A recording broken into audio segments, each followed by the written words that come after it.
अस्सलामुअलैकुम। चाहे जितनी मर्जी मीठे खा लो, लेकिन जब तक शीर खुरमा नहीं खाएंगे वो ईद वाली फीलिंग ही नहीं आएगी। तो आज मैं आप लोगों के साथ शेयर करने वाली हूँ ईद की जान शीर खुरमा।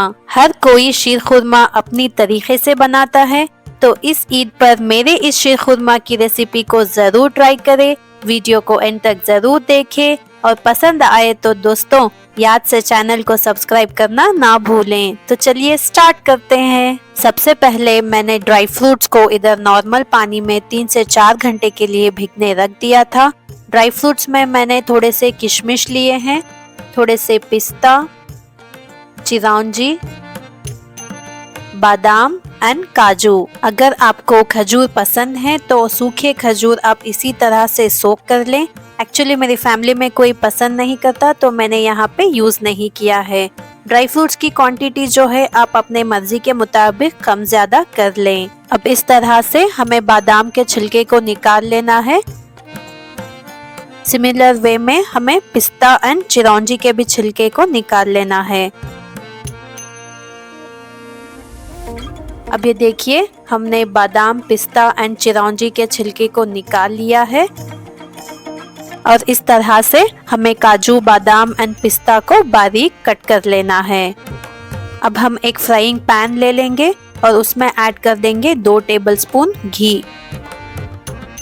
जैसे ही घी मेल्ट हो जाए इसमें पहले हम ऐड करेंगे बादाम। बिकॉज बादाम जो है फ्राई होने में थोड़ा टाइम लगता है, इसलिए हम बादाम को अलग से फ्राई कर लेंगे।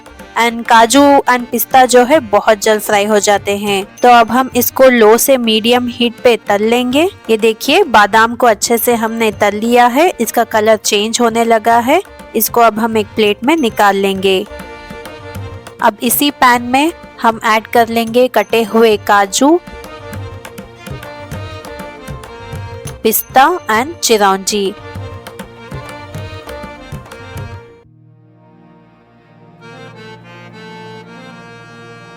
अब इन सारे ड्राई फ्रूट्स को हम लो टू मीडियम हीट पे अच्छे से तल लेंगे।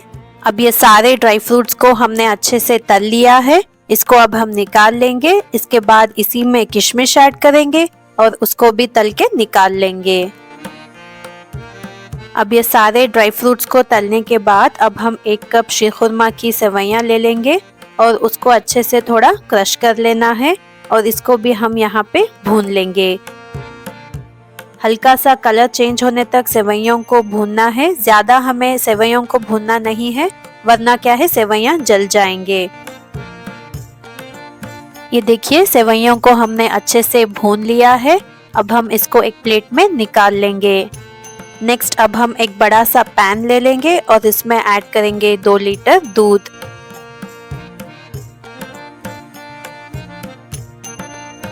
हीट को अब लो टू मीडियम पे एडजस्ट करें और एक बॉयल आने तक दूध को अच्छे से पका लें। अब ये देखिए दूध अच्छे से बॉयल हो चुका है।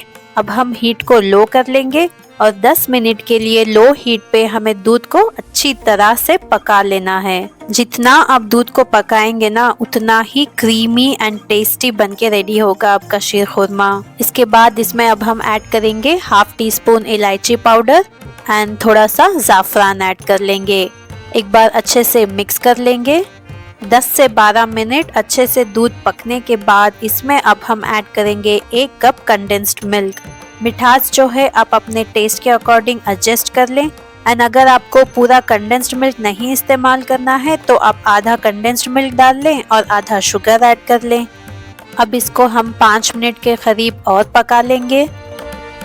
इसके बाद मैं इसमें ऐड करूंगी भुने हुए सेवइयां। मैंने यहाँ पे पूरा 1 कप सेवइयां इस्तेमाल नहीं किया है बिकॉज मुझे वो थोड़ा ज्यादा लग रहे थे, इसलिए मैंने थोड़े से सेवइयां निकाल लिए थे। इसके बाद अब हम इसमें ड्राई फ्रूट्स भी ऐड कर लेंगे।